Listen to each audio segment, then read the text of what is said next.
कुछ नाम किताबों में नहीं मिलते, कुछ चेहरे तस्वीरों में नहीं देखे जा सकते, कुछ बातें तारीख से भी मिटा दी जाती हैं क्योंकि उन्हें मिटाने का काम एक गलत सिस्टम ही करता है। क्योंकि जब कोई चेहरा सच बोलता है, सच दिखाता है, तो उसको कोई गलत सिस्टम पसंद नहीं करता है। दोस्तों, क्या आपने कभी सोचा है कि हमारे इतिहास में कुछ ऐसे मुस्लिम लीडर्स क्यों गायब कर दिए गए जिनकी आवाज मजलूमों की आवाज मानी जाती थी, जिनको गरीबों का मसीहा माना जाता था?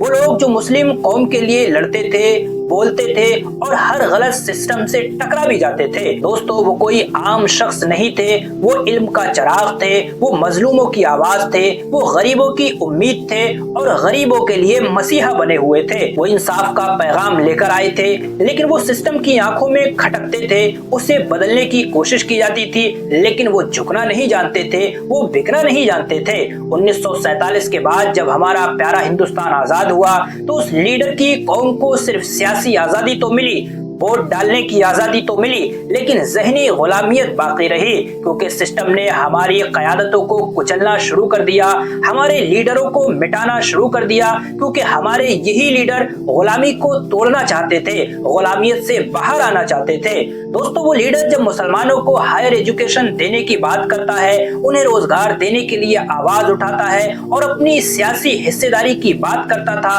तो उस पर भेदभाव का इल्जाम लगाया जाता था, कौम को भड़काने का इल्जाम लगाया जाता था। और जब वो अपनी हिस्सेदारी की बात करता तो उसे फसाद फैलाने वाला कहा जाता था। वो नेता जैसे जैसे अपनी आवाज लोगों तक पहुंचा रहा था, वैसे वैसे उसे मीडिया से गायब किया जाने लगा।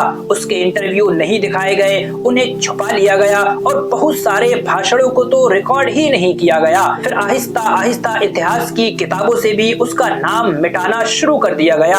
और आज यही वजह है कि हम में से अक्सर नौजवान उस नेता को जानते ही नहीं है, और अगर जानते भी हैं तो उसकी सच्चाई, उसकी असल कहानी क्या है, ये नहीं जानते हैं। मगर दोस्तों, आज भी उस नेता की बताई गई चेतावनी सही साबित हो रही है। और आज जब भी हम अपने हक के लिए लड़ते हैं, आवाज उठाते हैं, तो हमें उसी आवाज की कमी महसूस होती है, उसी लीडर की याद आती है जिसे सिस्टम ने आहिस्ता आहिस्ता कमजोर कर दिया और उसकी पहचान खत्म कर डाली। दोस्तों, सवाल आखिर ये नहीं कि उसे क्यों मिटाया गया, उसकी आवाज को कमजोर क्यों कर दिया गया और उसे सिस्टम से क्यों खत्म कर दिया गया। सवाल तो यह है कि अब हम अपने किसी और नेता को नहीं मिटने देंगे, उसकी आवाज कमजोर नहीं पड़ने देंगे, उसको सिस्टम पर हावी नहीं होने देंगे।